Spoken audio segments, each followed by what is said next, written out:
तो आज हमारे साथ हैं जमा हबीब साहब, आइए बातचीत करते हैं। भूमिका मैं बाद में करूँगा सर। मेरा उद्देश्य है कि फिल्मों में संवैधानिक मूल्य या मानवीय मूल्य जिस तरीके से एक राइटर लिखता है अपनी कहानी में, अपने चाहे वो टीवी के लिए लिख रहा हो, ओटीटी के लिए लिख रहा हो या फिल्मों के लिए लिख रहा हो, उनमें मानवीय मूल्य का होना क्या पॉसिबल मानते हैं? क्या मानवीय मूल्य होने चाहिए? देखिए, दो तीन चीजें। जैसे एक राइटर एक कहानी लिखता है तो किसी भी एक पात्र को जब चुनता है और उस पात्र की कहानी जब वो लिखता है तो दो तीन चीजें तो संवैधानिक आती ही है कि उसके फंडामेंटल राइट्स क्या हैं और सोसाइटी में उसकी, समाज में उसकी क्या जगह होनी चाहिए और क्या उसके डिमांड्स हैं।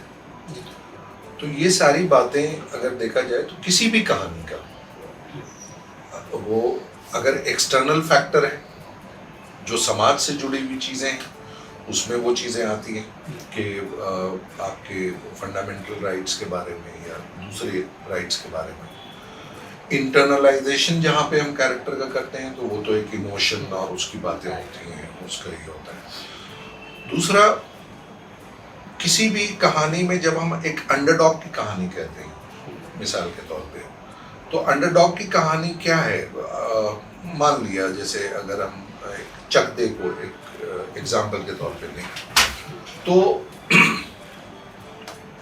खिलाड़ियों की कहानी, खिलाड़ियों को जिनको मतलब अधिकार नहीं मिल पा रहा है या उसको वो उनका चयन नहीं हो पा रहा है या उनको वो फैसिलिटीज नहीं मिल पा रही हैं, तो ये कहीं ना कहीं अंडर करंट उसके संवैधानिक मूल्यों के साथ वो चीज़ की जा रही है कि भाई ये तो इसका अधिकार है, इसको तो ये फैसिलिटी मिलनी चाहिए। तो ये सारी चीज़ें हम उसमें करते हैं। उसी तरह से मैं खोसला का खोसला लूँ या घोंसला लूँ, कोई भी, मैं अलग अलग फिल्मों की बात कर रहा हूँ।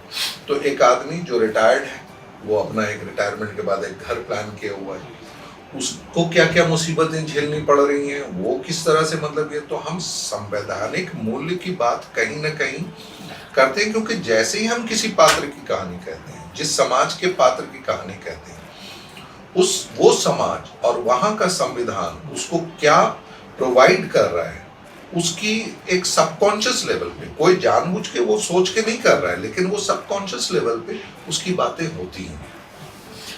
हम देखते हैं कि आज़ादी के पहले और आज़ादी के बाद कैरेक्टर बदल गए, कहानी बदल गई, समाज बदल गया। क्या उस दौर के फिल्मकारों को आप याद कर पा रहे हैं जिन्होंने मूल्य को जिंदा रखा, या कोई विषय आपको याद आ रहा है? नहीं, देखिए, हर दौर में ये कहने की बातें होती हैं। हमारे पिता कहा करते थे कि तुम लोग क्या जानोगे, हमारे ज़माने में होता था। हम अपने ज़माने में अपने बच्चों कहते हैं तुम क्या जानोगे। ये चलता रहता है। हर दौर में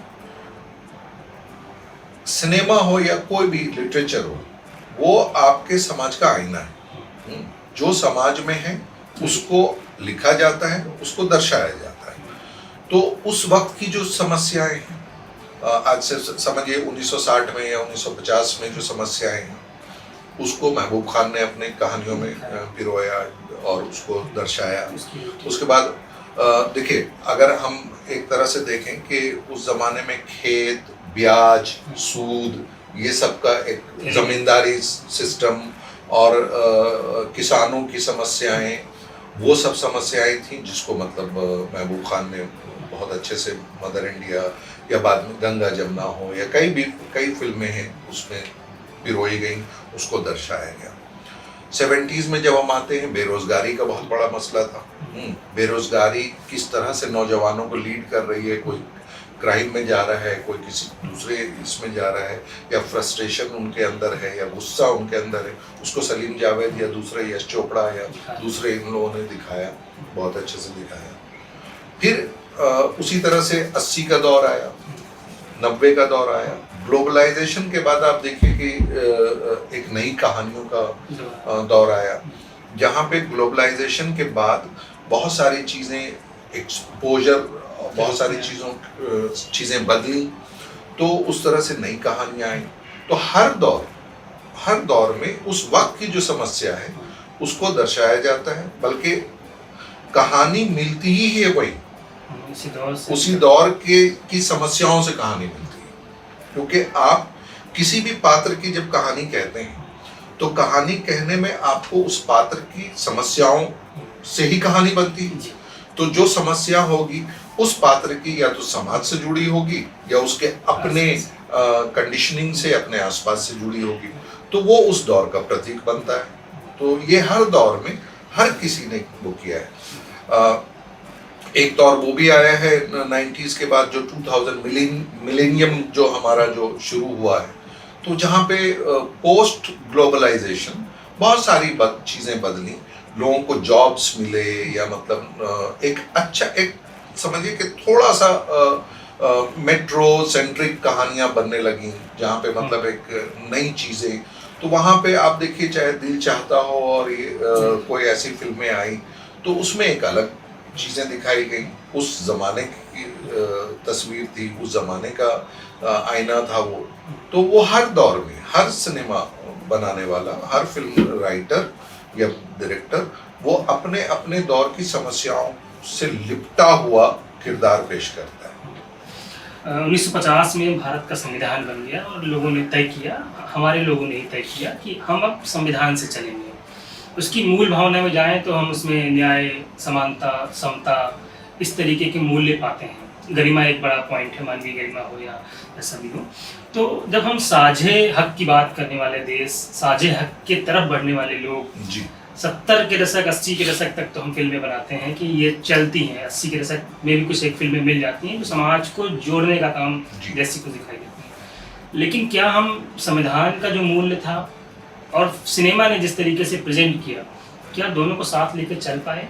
अगर नहीं चल पाए या चल पाए तो क्यों और कैसे आप उसे देख रहे हैं? उसमें एक 80 का दौर जो है, मैं उसको, ये मेरी अपनी सॉरी मेरी अपनी राय है, बल्कि राय भी नहीं कहूँगा, एक ऑब्जर्वेशन है मेरा, कि 80 का दौर जो था वो बड़ा ख़राब था सिनेमा के लिए भी और म्यूज़िक के लिए।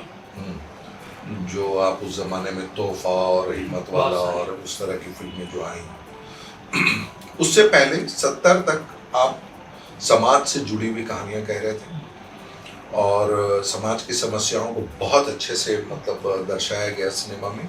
80 का एक दौर आया जहाँ पे मेरे हिसाब से बहुत अच्छी फिल्में नहीं बनी हैं। कुछ अच्छी फिल्में हैं, मासूम उसी ज़माने में बनी, या कोई दूसरी फिल्में भी काफ़ी अच्छी फिल्में बनी हैं, लेकिन ओवरऑल में बहुत अच्छी फिल्में नहीं बनी हैं। 90s के बाद एक पूरी पीढ़ी, जवान पीढ़ी का दौर आया था।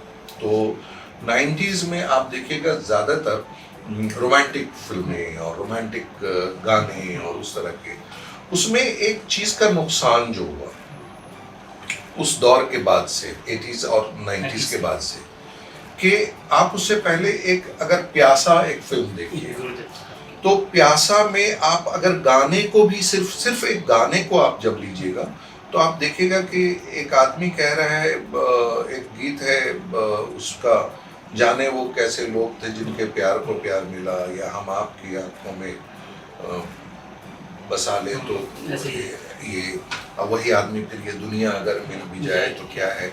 उसी में फिर एक दूसरा गाना है कि सर जो तेरा चकराए तो दिल डूबा जाए, या दिल डूबा जाए। आप उस जमाने के जब गानों को भी आप लेते हैं तो एक गाने की वैरायटी मिलती है और उन गानों में भी समाज जुड़ता है और समाज को दर्शाया गया है। 90s में हम जिगर कलेजा के दौर में ही चले गए और एक फिल्म का एक जस्ट एक रोमांटिक पहलू रहा, वहां से कहीं ना कहीं हम समाज से कटने लगे।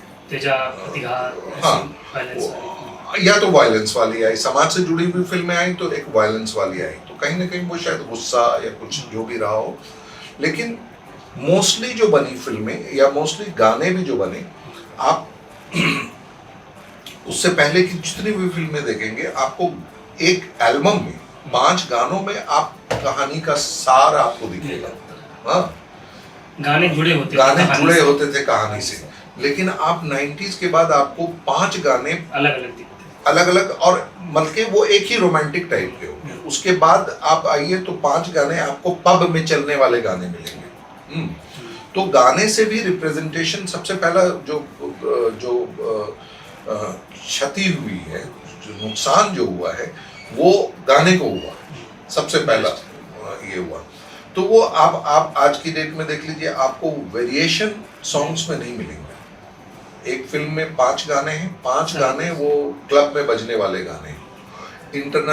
इंटरनलाइजेशन का या किसी समाज से जुड़े हुए हम आज वो गाने नहीं सुन पा रहे हैं कि ऐ दिल है मुश्किल जीना यहाँ, वो नहीं मिल पा रहे। समाज वाले गाने बच्चे कुछ है रीमेक बना के उसको और बर्बाद कर रहे हैं। जैसे रोटी कपड़ा और मकान के अगर आप गाने देखें, पहले वो जो महंगाई मार गई एक सॉन्ग है, फिर वहीं पे है तेरे 2 टके की नौकरी मेरे लाखों के साथ बन जाए, तो उसमें कहीं ना कहीं एक समाज का आप हिसाब ले सकते हैं उन गानों को सुन के। आईना है वो। लेकिन अब उसके बाद वाले 90s के बाद वाले जो सॉन्ग्स है तो उसमें नहीं, तो वो क्षति हुई है, वो नुकसान जो हुआ है वो कहानी के पिरोने में भी हुआ है।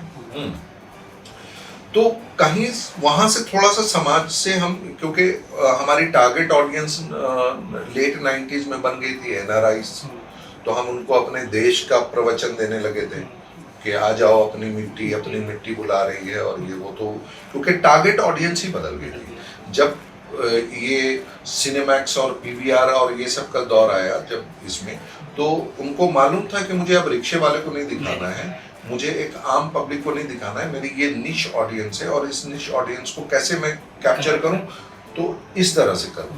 तो आप बहुत खूबसूरत कपड़े और बहुत खूबसूरत बाहर शूट हो रही हैं, ये हो रही है। हालांकि उसका दूसरा एक टेक्निकल रीजन भी है जो बहुत कम लोग जानते हैं, और उसकी वजह से बॉलीवुड को थोड़ा मैं यूज नहीं करना चाहता, हिंदी फिल्म इंडस्ट्री को नुकसान भी पहुंचा है।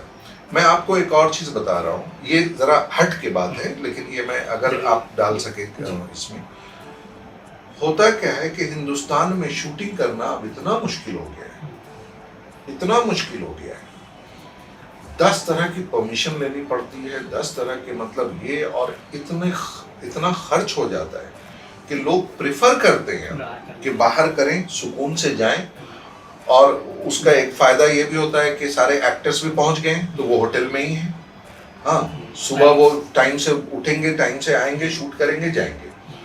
यहाँ पे अगर आप एक रेलवे स्टेशन का अगर आप शूटिंग करने के लिए चले जाए, आप नहीं कर पाइएगा। आपको पहले ही से कम 15-20 लाख रुपए उसमें खर्च करने पड़ेंगे, उसमें भी परमिशन, फिर ये वो, कहीं भी जाने का वो एक इतना खराब हो गया था माहौल। अब धीरे धीरे फिर से थोड़ा सा सुधर रहा है, जो लोग हम वेब सीरीज वगैरह कर रहे हैं, तो ये एक अलग हट के बात कर रहा हूं मैं।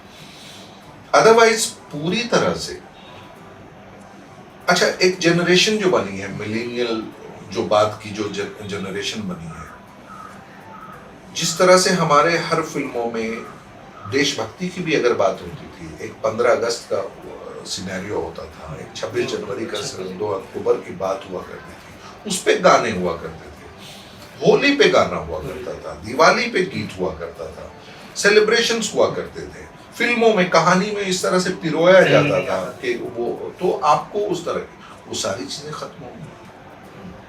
तो वो सारी चीजें जब खत्म हो गई तो आपका धीरे धीरे समाज सिनेमा से निकलना शुरू हो। समाज निकलेगा तो संविधान निकलेगा, तो वो नुकसान तो जरूर हुआ था। वही बात मैं कह रहा था कि हमने 60, 70 या 50 आज़ादी के बाद से ही हमने अकाल का दौर देखा, भुखमरी देखी, खेती किसानी की समस्या देखी, दूध की समस्या जो हो रही थी उस पर मंथन हमने देखी, और ये सवाल जो स्वास्थ्य के सवाल थे, सुविधाओं के सवाल थे, उस दौर के फिल्मकारों ने फिर भी इससे जूझते हुए अपनी, जो कह सकते हैं कि अपना एक नागरिक होने का दायित्व भी निभाया। 70 तक तो मान सकते हैं।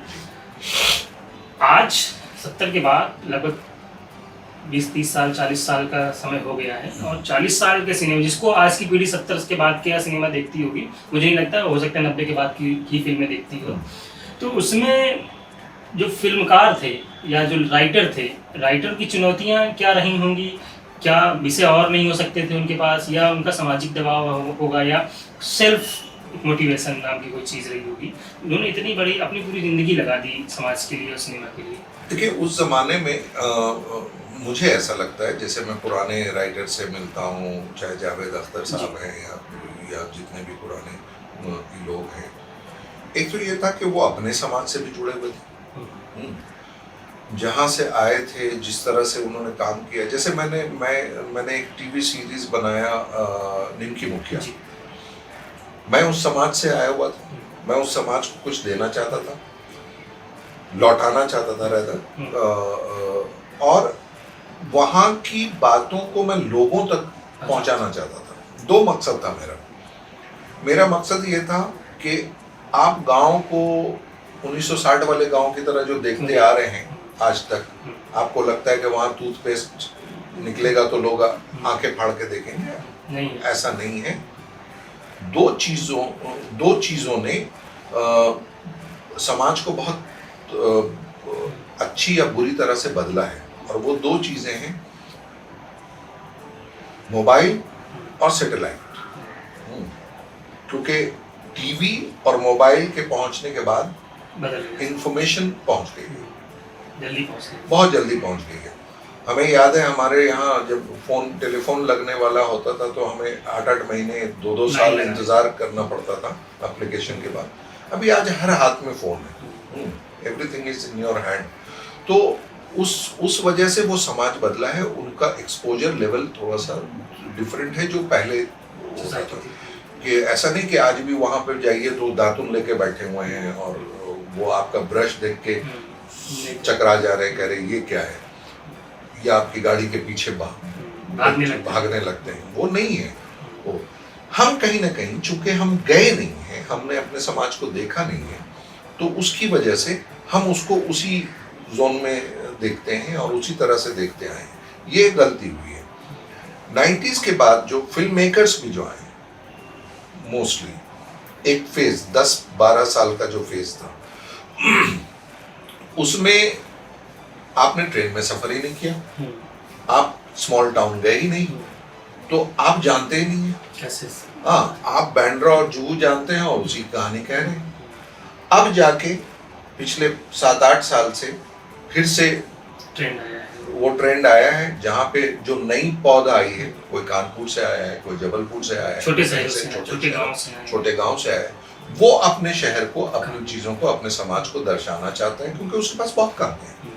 तो नए राइटर्स भी जो आए, जो राइटर 20 साल 25 साल इस इंडस्ट्री में रह जाए तो काम करते हुए वो फिर जो ट्रेन से आया है वो फिर फ्लाइट से सफर करने लगता है, ठीक है। तो वो फ्लाइट से फिर वो ट्रेन वाला एक्सपीरियंस खत्म हो चुका होता है उसका आफ्टर ए पॉइंट, तो फिर वो कहानियां उससे गुम हो जाती हैं। ये किसी के साथ भी हो सकता है, वो मेरे साथ भी हो सकता है, वो किसी के साथ भी। जो आज आए हैं वो 10 साल बाद फिर वो भी वैसे ही हो जाएंगे। हाँ, तो ये एक हर जमाने में, हर 10 साल पे, 5 साल पे एक नई पौध आनी चाहिए और उसका वेलकम होना चाहिए बहुत अच्छे से, जो अपने समाज को देख के आया हो, हाँ, उसको एक्सपीरियंस करके आया हो, और उसकी ये जिम्मेदारी बनती है कि जो देख के आया है वो उसको बताए और उसकी अक्कासी करे, उसको दर्शाए। तो ये उस राइटर की भी कहीं कहीं पे गलती ये भी हो रही है कि वो राइटर आया तो है कानपुर से, फिल्में वो बनाना चाहता है हॉलीवुड वाली, तो वो फिर गलत है क्योंकि आप बेस्ट हैं उस समाज से जो आए हुए हैं। आपका जो एक्सपीरियंस और जिसने वो कोशिश की है वो कामयाब भी रहा है क्योंकि वो आप इनहेरेंटली आपके अंदर है। आप उसकी लैंग्वेज, उसका क्विजिन, उसका टोन, उसका कॉस्ट्यूम, उसकी हर चीज आप जानते हैं और बहुत डिटेलिंग के साथ आप उसको कर सकते हैं। तो ये नए राइटर की, नए मेकर की जिम्मेदारी भी है कि आप जिस समाज से आए, और अगर आपको अपने समाज से कोई चीज डिस्टर्ब नहीं कर रही है तो आप राइटर कहाँ के। आपको कहीं ना कहीं तो समस्या तो हमेशा रही है, चाहे जितना भी खूबसूरत माहौल बन जाए या जितना भी मतलब अच्छा हो जाए, लेकिन कोई ना कोई समस्या होगी और वो समस्याओं ही की कहानी बनती है। आप ये तो नहीं लिख सकते एक आदमी था जो बहुत अच्छे से जी रहा था और बहुत अच्छे से उसकी शादी हुई और बहुत अच्छे से उसके ये हुए और फिर बहुत अच्छे से मर गया। ये कहानी तो नहीं होती। कहानी तो समस्याओं की है, कहानी किसी के कॉन्फ्लिक्ट की है, कहानी किसी की जिद्दोजहद की है। तो वो कहानी आपको अपने समाज से लाना पड़ेगा और आपको उस समाज से ऑनेस्ट होना पड़ेगा कि आपने उसी ऑनेस्टी के साथ आप लेके उसको दर्शा रहे हैं और दूसरे लोगों तक वो बात पहुंच रही है और दूसरे लोग उस वजह से रिलेट कर पाते हैं कि उस जैसा ही उनके समाज में भी हो रहा है। तो यही एक टीवी की दुनिया एक अलग दुनिया है, सिनेमा से अलग एक तरीके का कह सकते हैं कि वो ऐसा मीडियम है जो आज भी महिलाओं को खासकर बहुत सारी रिसर्च हुई है कि महिलाओं को 7 बजे के बाद आप देखें तो वो टीवी के सामने होती हैं। अब ये बदल भी रहा है कि पहले के समय में और अब में थोड़ा अंतर आया है, 10 सालों में तो अंतर आ ही गया है। वो सीरियल देखते समय वैसा ही समाज चाहती थी अपने घर में या नहीं चाहती हैं, क्या है, मैं इस पर बहुत बड़ा बात कर रहा हूँ। लेकिन वो जो टीवी पर दिख रहा है समाज, जो सीरियल बन रहे थे कि बहू होगी, बहू पैर दबाएगी और जो भी जिस तरीके का स्टीरियोटाइप सेट किया गया, उसमें मूल्य क्या नए डेवलप कर दिए गए या परिवार ऐसा ही टीवी जैसा परिवार होना चाहिए या क्या? देखिए, टीवी सबसे पावरफुल मीडियम है अपने देश में, अपने समाज में। और मेरी अपनी ये राय है, इसमें बाकायदा मेरी राय मैं बोलूँगा कि टीवी के इस पावर को हमने सही से यूज़ नहीं किया, हमने सही से इस्तेमाल इसका नहीं किया है, बल्कि गलत तरीके से किया है। ये मैं पूरी जिम्मेदारी के साथ बोल रहा हूँ। और वो इस वजह से कि टीवी एक ऐसा मीडियम है जहाँ पे मैं किसी के घर में पहुँच जा रहा हूँ और घर में पहुँच के मैं उसको कोई भी चीज़ बता रहा हूँ जिससे मैं कहीं ना कहीं सबकॉन्शियसली उसको इन्फ्लुएंस कर रहा हूँ। और इस इन्फ्लुएंस को अगर ये पावर है मेरे अंदर, तो मैं कोई अच्छी तरह से अगर उसको इन्फ्लुएंस करूँ तो वो हमारा बेहतर तरीका होना चाहिए था, जो नहीं हुआ है। और इसमें जिम्मेदार टीवी के मेकर्स भी हैं और ऑडियंस भी है। मैं 2 तरह से आपको बताता हूँ। जब टीवी की शुरुआत हुई, मतलब जब डेली सोप और इस तरह का ये हुआ, तो चलिए एक एस्पिरेशनल दुनिया आपने क्रिएट की कि आदर्श और ये वो सारी चीजें, हाँ, जो राष्ट्रीय प्रोडक्शन बेसिकली कर रहा था पहले से ही, जो कर रहा था कि कोई चीज ऐसी होती है कि काश ऐसा होता। हाँ, वहां तक ठीक है। या एक आइडियलिज्म के तौर पे हम देखते हैं कि हाँ, हमारी फैमिली ऐसी क्यों नहीं हो सकती, हमारा घर इस तरह का क्यों नहीं हो सकता, हमारा परिवार इस तरह का क्यों नहीं हो सकता, कितना खूबसूरत है और कितना ये। वो एक एस्पिरेशनल हिस्सा है, ठीक है। लेकिन टीवी में हमने समस्याएं बयान की और अगर कुछ समस्याएं हमने ली हैं उसको इस तरह के ड्रामेटिक बना के हमने की है जो उसका इम्पैक्ट जो है वो बहुत अच्छे से इम्पैक्ट नहीं पड़ा है, वो फिर ड्रामेटिकली ही पड़ा है और उसको वो वहीं पे ख़त्म हो गया है। तो जो देखिए, आप किसी चीज़ को बहुत ज़ोर करके अगर करेंगे ना तो उसका असर कभी होता नहीं है। जब आप उसको बहुत कन्फाइंड करके करते हैं तो उसका असर होता है। मैं एक एग्जांपल दूंगा, जैसे बालिका वधू, उसमें बहुत अच्छे से उस चीज़ को पिरोया गया था, तो उसका कहीं ना कहीं इम्पैक्ट हुआ। मैं ससुराल गेंदा फूल का एग्जांपल दूंगा। हमने ससुराल गेंदा फूल में भी एक ऐसी फैमिली थी जो एस्पिरेशनल फैमिली थी, लेकिन उसमें समस्याएं भी थी, हर किरदार में समस्याएं थी और आप उसमें देख पा रहे थे कि इन समस्याओं का हल कैसे किया जा सकता है पॉजिटिव तरीके से। तो वो एक, आपको मैंने सिर्फ ये दुनिया नहीं दिखाई कि नहीं यहाँ कोई समस्याएं नहीं है, सब अच्छे लोग हैं, नहीं, इनमें ये प्रॉब्लम्स हैं और उन प्रॉब्लम्स को कैसे सॉल्व करते हैं एक दूसरे के लिए और किस तरह से फिर उसको ओवरकम करके एक दूसरे के साथ रहते हैं, सजेशन है। तो उससे आप कम से कम एक सीख लेते हैं। तो टीवी में, और खास तौर से अभी 4-5 साल में जो टीवी है वो देखने के लायक नहीं, वो देखने के लायक नहीं है, क्योंकि एक ही कहानी सारे चैनल पे सेम तरह की, एक की शादी किसी से और से हो गई, वो प्यार किसी और से करती थी, यही चल रहा है, तो इसका हम एक तरह से दुरुपयोग कर रहे हैं टीवी का। निमकी मुखिया बनाई आपने, इशारों इशारों में आपने लिखा, बहुत सारे और सीरियल लिखे आपने। आपका पसंदीदा कौन सा है और उनमें कहाँ से प्रेरणा आती है कि कुछ ऐसा लिखा जाए या इस समाज को ये दिया जाए? अच्छा, मैं ऐसे मतलब पसंदीदा उस तरह से नहीं बोलूंगा, क्योंकि काफी शोज जो होते हैं जो 500 के करीब तो आपके एपिसोड इसी के निमकी मुखिया के हो गए। हाँ, निमकी मुखिया के 700 एपिसोड, 750 एपिसोड थे। ससुराल गेंदा फूल के मतलब ऑलमोस्ट 600 एपिसोड थे। इशारों के ऑलमोस्ट 180 या कुछ ऐसे एपिसोड थे, और वो कोविड आ गया था तो हमने मतलब वो बंद कर दिया था। तो देखिए, मेरा हमेशा से मकसद ये रहा है, जिस बात की मैं शिकायत कर रहा हूँ वो खुद नहीं कर सकता हूँ, वरना फिर शिकायत करने का मुझे कोई अधिकार ही नहीं है। मैंने हमेशा कोशिश ये की है कि मैं एक पॉजिटिव किरदार दूं, और एक समाज में मेरे किसी भी किरदार की वजह से थोड़ा सा भी बदलाव आए तो वो मेरी जीत होगी।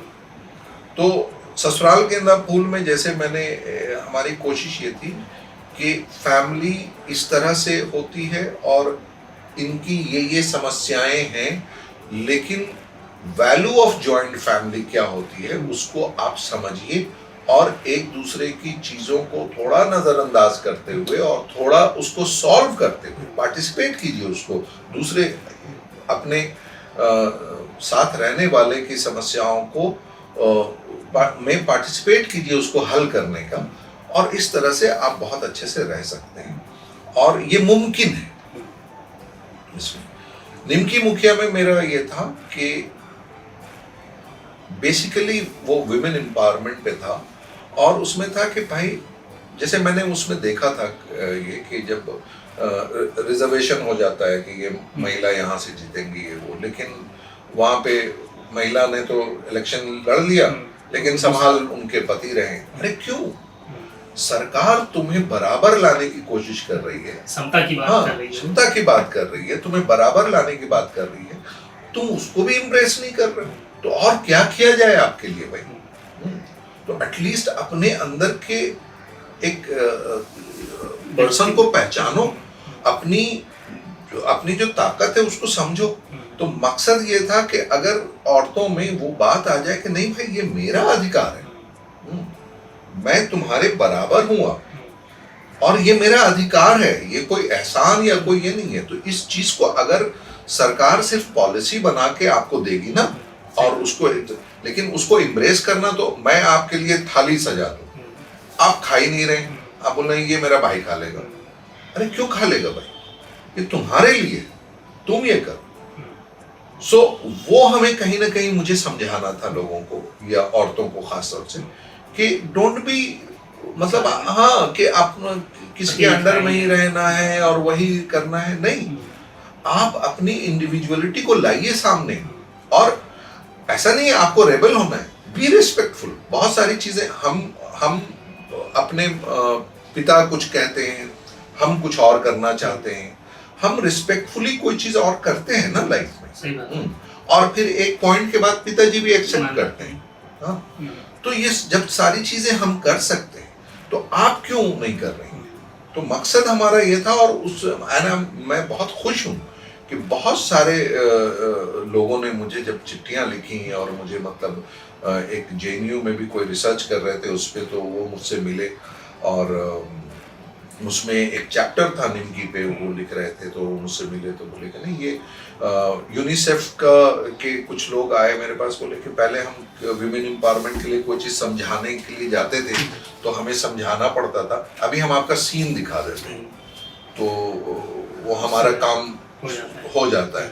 तो उससे ये खुशी मिली कि हाँ, विमेन एम्पावरमेंट पे हमने बात की। जैसे अभी इशारों में उसमें मेरा उसमें एक मकसद था कि जब हम हैंडीकैप की बात करते हैं कि गूंगा लड़का है या गूंगी लड़की है, सबसे पहले तो हम सहानुभूति देंगे, हम दया कर रहे हैं। नहीं भाई, आपको दया करने की जरूरत नहीं है, आप बस बराबर किसको बराबर मान लीजिए, बराबर मान लीजिए, यहाँ से बराबर मान लीजिए, बात खत्म हो गई। आपको कोई दया करने की जरूरत नहीं, और उसको दया की भीख नहीं चाहिए। और उसकी वजह ये है मनीष जी कि मेरे अपने क्लास में, जब मैं एमए में पढ़ रहा था, मेरे क्लास में 3 ब्लाइंड लड़के थे और हम सब बराबर थे। हमने देखा है कि उनको किसी चीज के लिए हम लोग, और खास तौर से मैं, और आज भी हम टच में हैं, सब तीनों टीचर बने हुए हैं अच्छे स्कूल्स में और उसमें यूनिवर्सिटी में पढ़ा रहे हैं। वो उनको कभी दया की जरूरत नहीं पड़ी, और वो आज तक मेरे टच में इसलिए है कि मैंने कभी उन पे दया नहीं की, मैंने अपने जैसा ही समझा। और इसमें क्या, हाँ उनको किसी चीज की जरूरत होती थी, जैसे काफी चीजें उनको ब्रेल में अवेलेबल थी, कुछ चीजें नहीं होती थी, तो वो मुझसे कहते थे कि ये जरा पढ़ के मुझे सुना दो, मैं रिकॉर्ड कर लूंगा और फिर बाद में। तो उनके पास एक छोटा सा टेप रिकॉर्डर होता था और मैं उनके लिए रीड आउट करता था, और रीड आउट करके फिर वो रिकॉर्ड कर लेते थे, फिर वो अपना जितनी बार अपनी सहूलत के हिसाब से सुनते थे। बस इतना करना है। सो ये जो हैंडीकैप का इशू मैंने इसलिए उठाया था, और इसलिए मैंने, इफ यू हैव सीन, मैंने उसको शरारती रखा, मैंने उसको बदमाश रखा कि हाँ जैसे मैं और आप शरारत करते हैं अपने इसमें, वो भी करता है। वो कोई दुखी यारा और ऐसा नहीं है, क्योंकि मेरी अपनी कजन गूंगी, उसको मैंने बचपन से देखा है। तो कोई ऐसा नहीं, हम खेलते थे तो उसके साथ भी चीटिंग करना होता था तो करते थे, और वो भी चीटिंग करती थी। तो ये है, तो कहीं ना कहीं मेरा हमेशा से मकसद ये रहा कि मैं समाज को कोई ऐसी चीज दूं जो उनको सोचने पे मजबूर करे, और एक में भी बदलाव आए, तो मेरे लिए बहुत है। सेंसरशिप एक बड़ा मुद्दा है, और आप SWA से लगातार इसकी मुहिम को चला भी रहे हैं। एक लेखक इन भारत के संविधान की जो ये देशिका है, प्रस्तावना है, इन मूल्यों को ध्यान में रखते हुए एक लेखक स्टोरी लिख भी देता है, स्क्रिप्ट लिख भी देता है, तो सेंसरशिप या सेंसर कह सकते हैं कि जो सर्टिफिकेशन कहता है अपने आप को, सर्टिफिकेशन बोर्ड, वो उसके मूल्य जो उन्होंने अपने नैतिक मूल्य बना रखे हैं कि ये नहीं होना चाहिए फिल्मों में, नहीं तो हम ये कर देंगे, वो कर देंगे। तो क्या राइटर ध्यान में रखकर लिखता है, या लिखता आ रहा है, या आगे लिखेगा? और सेंसरशिप होनी चाहिए इस संवैधानिक देश में या नहीं? मेरा अपना मानना है कि सेंसरशिप की कोई जरूरत नहीं। देखिए, आजादी आपको बोलने की या करने की या कहने की है, होनी चाहिए। मेरी जिम्मेदारी है कि जैसे एक समाज हमारा बना हुआ है, मुझे मालूम है कि मैं नंगा नहीं टहल सकता सड़क पे, हालांकि ये मेरी आजादी है, मैं अगर टहल लूं तो ये मेरी मर्जी है, मैं कपड़े ना पहनूं, लेकिन ऐसा कुछ होता नहीं है। हम जब कोई कहानी बनाते हैं या लिखते हैं जब कहानी, तो ऐसा कोई एक कॉन्स्टिट्यूशन या वो दिमाग में लेके हम नहीं चलते हैं। हम कहानी एक पात्र लेके चलते हैं कि अच्छा मनीष के साथ ऐसा हुआ और हमने इस पे पूरी दुनिया बनाई, और दुनिया बना के हमने कहानी एक क्रिएट की। अब उसमें कभी कभी क्या होता है कि कुछ चीज़ों को मुझे कहना मेरी ज़रूरत है, कुछ चीज़ों को मैं ये भी सोचता हूँ कि हाँ इसको मैं इशारे में भी कह के जा सकता हूँ और ये इशारा मेरे लिए काफ़ी है, तो मुझे कोई फर्क नहीं पड़ता। हाँ, मैं आपको 2 एग्जाम्पल दूंगा। अभी मैंने कुछ दिन पहले अपनी बेटी, मेरी बेटी इसमें फिल्म कोर्स कर रही है, तो उसने सत्या फिल्म देखी। सत्या फिल्म देखी, उसके बाद उसने कहा कि इस फिल्म में गाली की जरूरत ही नहीं पड़ेगी, और वो फैक्ट है कि राम गोपाल वर्मा ने उतनी ही इम्पैक्टफुल फिल्म बनाई बिना फालतू की गाली दिए हुए। तो जब ये आप कर सकते हैं जी, मैं एक गाली बढ़ा के एक्स्ट्रा कोई इम्पैक्ट नहीं डालने वाला हूं, मेरा उसके बिना हो जाएगा। हाँ, मुझे अपनी बात आप तक पहुंचानी है, और जब अपनी बात मुझे आप तक पहुंचानी है और इम्पैक्टफुली पहुंचानी है, that is for sure meaningful message. हाँ, तो मैं उसको इम्पैक्टफुली पहुंचा सकता हूं बिना कोई गाली दिए हुए, तो ये बकवास करने की जरूरत नहीं है। तो मैं ये दोनों तरफ से मैं बात कर रहा हूँ कि बहुत सारी कहानियां आ रही हैं जिसमें आपको लगेगा कि अगर तुम गाली नहीं भी बकते तो कोई फर्क नहीं पड़ता, लेकिन गाली देने के लिए जस्ट एक उसके लिए ये बेवकूफ़ी है, ये बेवकूफ़ी है। लेकिन हाँ, वो बात मुझे कहनी है, इस बात पे कोई अगर एतराज कर रहा है सेंसर बोर्ड, ये मैं नहीं मानता। आपको कहने का सेंस ये है कि कहानियाँ जो है वो लिख करके या संवैधानिक मूल्य या सेंसर बोर्ड को ध्यान में रख के नहीं लिखी? नहीं करनी भी नहीं चाहिए। जैसे देखिए, अब आप इंटरप्रिटेशन करते जाइए, हाँ, कि भाई रंग दे बसंती मैं देख रहा हूँ और इसमें लास्ट में 4 जवानों ने जाके मतलब खून कर दिया, तो इसका इम्पैक्ट यही होगा कि 4 लोग उठ जाएंगे और खून कर देंगे। ये बकवास बात है। 70 के दशक में जिस तरीके का राजनीतिक माहौल देश में था और आज जैसा देश में माहौल है, आज का मतलब किसी सरकार से नहीं, सदी का मतलब। हाँ। उस दौर में फिल्में लिखना बनाना और आज के दौर में फिल्में लिखना बनाना, आप इसे कैसे देखते हैं, मूल्यों को ध्यान में रखते हुए? देखिए, देखा जाए उस जमाने में तो 70 के शुरुआती दौर में तो मैं बच्चा ही था, तो उतना मैं नहीं बता सकता हूँ कि पॉलिटिकली कितना ये था। हाँ, अपने माँ बाप से, अपने रिश्तेदारों से जो सुना है तो बहुत अच्छा माहौल नहीं था, काफ़ी रुकावटें थी हर चीज़ में। मैं जो इस माहौल को देख रहा हूँ इस पूरे दशक में और इसमें जो ये देख रहा हूँ, तो जितना सुना है मुझे लगता है कि सेम ही दौर है। मुश्किल ये आ गई है कि उस जमाने में भी मुझे वो कहानियां मिलती हैं जहाँ पे मुद्दे की बात की गई है। अफसोस ये है कि इस जमाने में मुद्दे की बात नहीं मिल रही है। तो सरकार या समाज जैसा भी हो, लेखक कमजोर है इस जमाने का। इस जमाने का 80 के बाद माने 70 के बाद? हाँ, लेखक, मैं खास तौर से इस दौर की बात कर रहा हूँ कि लेखक या तो कमजोर है या वो आंखें मूंदे हुए हैं, छिपा रहा है, बस बच के जाना चाहता है।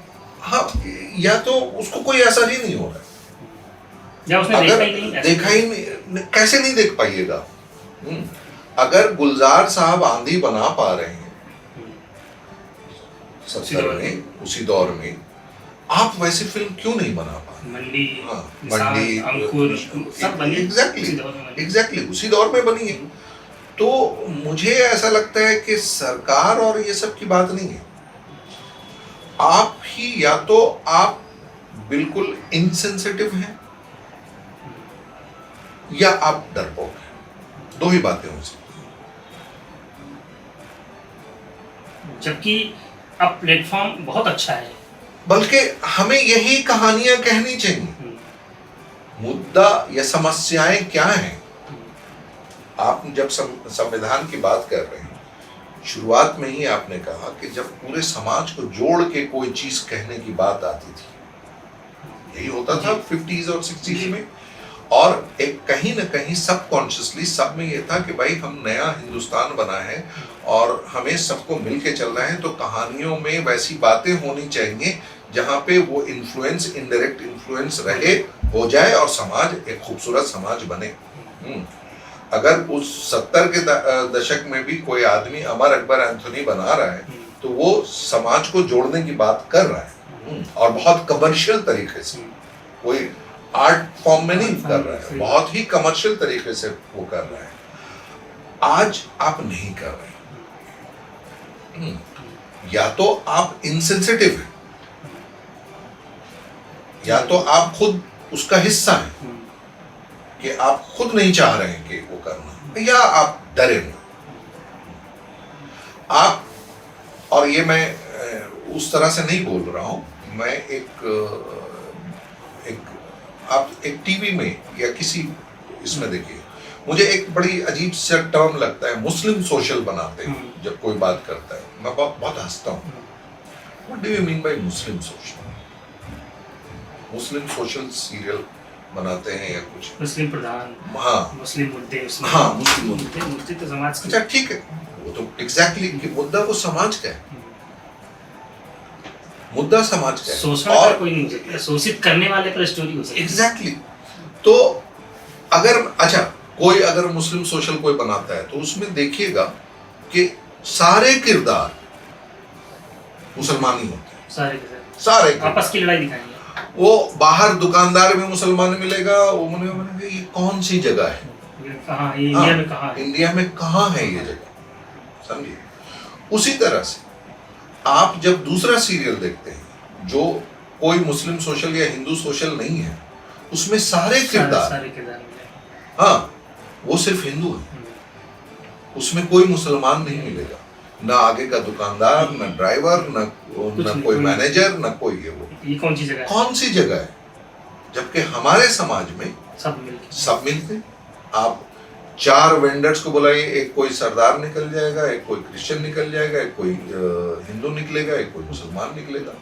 तो हम खुद भी, आप टीवी की हिस्ट्री भी देख लीजिए 20 साल की, 20 साल में आप जब भी कोई सीरियल बना रहे हैं, जो रेगुलर सीरियल है उसमें आपको मुसलमान नहीं मिलेगा, और जो सो कॉल्ड मुस्लिम सोशल है उसमें कोई हिंदू नहीं मैं मिलेगा। एक चीज में और ऐड कर देता हूँ कि एक हमने सोसाइटी देखी है, गोकुल धाम सोसाइटी, बहुत बड़ी सोसाइटी है टीवी के मामले में। उसमें भी कोई मुसलमान नहीं, उसमें साउथ इंडियन है, उसमें नॉर्थ इंडियन है, उसमें सब है। हाँ, गुजराती है। मैं चलिए उसको मैं छोड़ दे रहा हूँ, मैं अब कहानी की बात कर रहा हूँ कि अगर कहानियों में मैं अगर एक, आप इंदौर से ग्वालियर से आए, मैं एक ग्वालियर का मोहल्ला, मेरी कहानी वहां बेस्ड है, अरे तो वहां पे और भी लोग हैं ना, होंगे।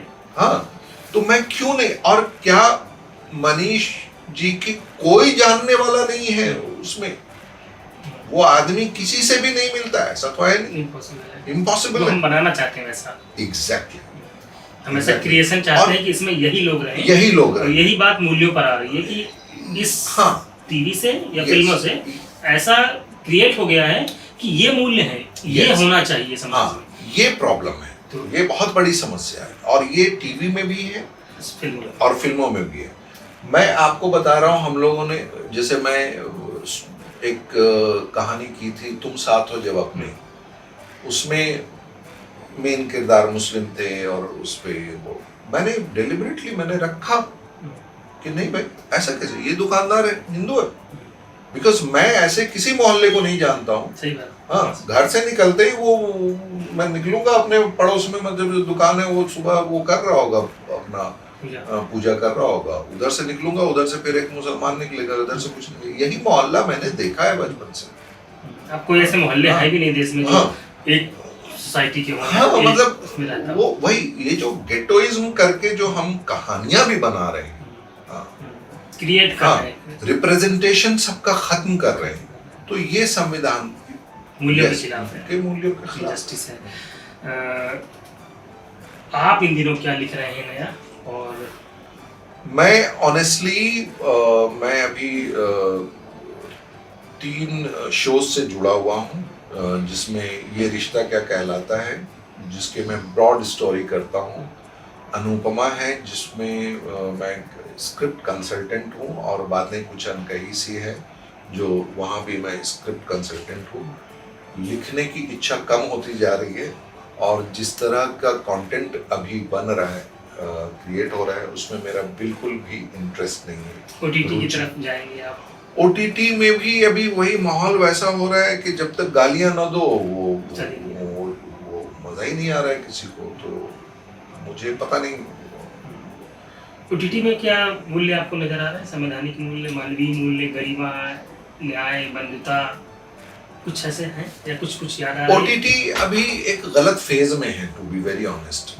ओटीटी के साथ क्या हो गया कि जैसे ही ओटीटी शुरू हुआ, कोविड आ गया, लॉकडाउन हो गया, और उसकी खपत अचानक बढ़ गई। उसकी वजह से क्या हुआ कि पहला 2 साल जो था ना, वो एक कूड़े बस की तरह कुछ भी आ गया। कुछ भी आ गया और ये हो उसमें तो इसको जो एक होता है ना, पनपने का जो एक प्रोसेस होता है, ओटीटी को मिला नहीं और उसकी वजह से कहीं ना कहीं ये गलत दिशा में, मेरे हिसाब से गलत दिशा में चला गया है। जैसे क्या आप इमेजिन करते हैं कि अदर देन क्राइम स्टोरी वहाँ नहीं है, वहां पे कोई चीज वर्क करेगी? नहीं करेगी। हाँ। कर सकती है लेकिन कर नहीं रही, कर नहीं रही है, लोग तो बना सकती नहीं रहे हैं। हाँ, जैसे एक इक्का दुक्का पंचायत करके आ गया, पंचायत आ गई। हाँ ये आ गया, तो कुछ एक नॉर्थ ईस्ट की फिल्में हैं, कुछ एक, हाँ एग्जैक्टली, लेकिन लोग बना नहीं रहे। यानी आप क्योंकि ओटीटी का कॉन्सेप्ट ही ये है कि मैं आपको फोर्स करूं बिंज वॉचिंग, कि आप एक बार आपने क्लिक किया तो आप पूरे 8 एपिसोड या 7 एपिसोड देखें। उस बिंज वॉचिंग के लिए मुझे आपको एकदम कॉलर से पकड़ के रखना है, और कॉलर से पकड़ के रखने के लिए मैंने कोशिश किया है कि क्या है कि मैं इतना ड्रामेटिक कर दूं, इतना क्राइम बेस्ड कर दूं कि आपको एकदम हर वक्त उसमें इन्वॉल्व हो जाए। लेकिन क्या एक खूबसूरत स्वीट कहानी को आप बिंज वॉच कर सकते हैं? क्योंकि जो ठहराव वाली कहानी होगी, आप कहेंगे अच्छा 2 एपिसोड देख लिया, रुकते हैं थोड़ी देर, कल देखेंगे फिर 1 एपिसोड, आप मजे लेंगे उसमें, आप मजे लेते हैं जी। इसमें। जो कोई अच्छी चीज आती है ना तो आप सही, मुंह में रखते हैं थोड़ी देर। हाँ, तो वो उस तरह की कहानियां जब तक नहीं बनेगी, नहीं आएंगी ओटीटी पे भी, तो ओटीटी इसी तरह से कहीं ना कहीं रुका रहेगा। स्क्रीन राइटर एसोसिएशन ने ओटीटी को लेकर, मैं खुद भी आपके लिए भी एसडब्ल्यू के लिखा था, इंटरव्यू किया था मैंने कई सारे लोगों कि वहाँ पर नाम नहीं होता था राइटर्स का, नाम गुम जाएगा करके आपकी वेबसाइट पे छपा भी। तो ऐसे ही एसडब्ल्यू किस तरीके के चैलेंजेस के साथ गुजर रहा है आजकल? नहीं, एसडब्ल्यू अभी बहुत कुछ कर रहा है, और एसडब्ल्यू अभी हम मिनिमम बेसिक कॉन्ट्रैक्ट की तरह हम लेके आ रहे हैं, फिल्म के लिए भी, ओटीटी के लिए भी, लिरिक्स के लिए भी और टीवी के लिए भी। हमारी 4 कमिटीज़ हैं जिस पे पूरा काम हो रहा है। अभी हम लोगों ने फिल्म जो मिनिमम बेसिक कॉन्ट्रैक्ट पे पूरा हमारा कंप्लीट है। हमने अभी 150-200 राइटर्स को बुलाया, जो सीनियर राइटर्स हैं काफ़ी, जो काम कर रहे हैं, और उन सब को बुला के वो हमने अपना ड्राफ्ट शेयर भी किया है, और उन लोगों ने बहुत अप्रिशिएट किया, and they all are now with us. और राइटर्स में एकदम ये है कि नाम नहीं तो काम नहीं, ये एकदम क्लियर है। पर्दे पर नाम नहीं दिखता है। हाँ, तो नहीं, वो सारी चीज़ें हम शुरू करने मतलब हमने शुरू कर दिया है एक्चुअली। अभी हमारी 8 दिसंबर को ही 7 दिसंबर को ही हमारी ये मीटिंग हुई थी, और हम काफ़ी प्रोड्यूसर से, प्लेटफॉर्म से अपने इसको लेके मिल रहे हैं। हमने WGA writers guild of America से, जिन्होंने अभी 152 दिन 148-42 दिन का स्ट्राइक करके भी कामयाबी हासिल की, उन्होंने मनवाई अपनी बात, उनसे हम संपर्क में हैं।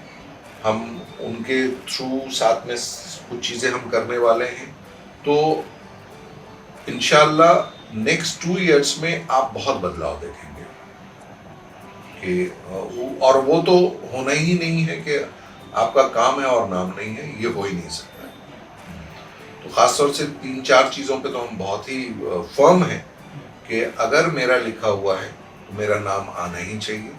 वो उन्होंने कॉन्ट्रैक्ट में डाल देते हैं कि क्रेडिट नाम का भी एक चीज हाँ, क्रेडिट एट प्रोड्यूसर्स डिस्क्रिप्शन। अरे what do you mean by producer description? मैंने लिखा है, मेरा नाम होना चाहिए, बात खत्म।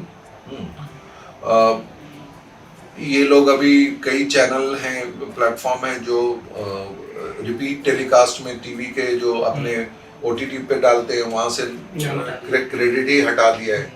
ये सब हम कर रहे हैं, और अभी हमारी बातचीत भी चल रही है, और इस पे हम लोग मतलब बहुत फर्म कदम उठाने वाले हैं। अभी हमें ज़रूरत नहीं है स्ट्राइक पे जाने की, लेकिन हम उस मुद्दे, हाँ अगर वो नौबत आएगी तो हम वो भी करेंगे, इतना तो हम क्लियर हैं। लेखकों की हक की बात है, और लेखक लिखेगा ही नहीं तो फिर वो कहानियाँ कैसे आ पाएंगी। तो बहुत धन्यवाद सर, आपने हमसे बातचीत की। Thank you so much, thank you, बहुत अच्छा लगा आपसे बात करके।